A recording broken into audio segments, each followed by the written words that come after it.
If you want more conversations on LinkedIn, I want to share with you how I get loads of conversations on LinkedIn. Sure, you can DM people. Sure, you can, post content, and sure, you can, do all of that good stuff. But one of the things that works really well for me starting conversations is actually LinkedIn polls.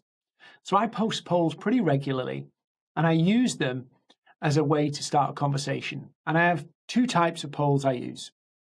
Engagement polls, and their job is to help me build my visibility and start social conversations. Now, social conversations are literally conversations where I'm starting something that I'm going to develop later.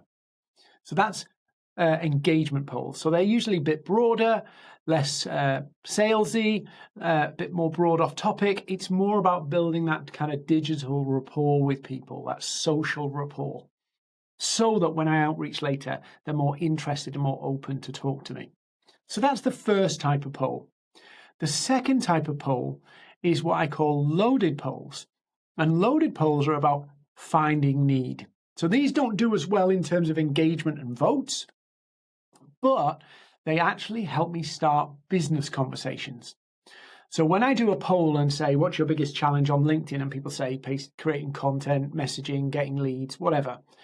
I start specific conversations with those people based on their responses. Now, these are never complete brand new strangers. Occasionally there's some, but the people who are engaging with that poll are usually people who've been in my network and I've already had some kind of interaction with before.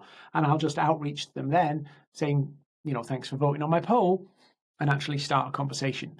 So polls are a brilliant way to start a less salesy, less pushy, less cold conversation. And there's two, remember, engagement and loaded.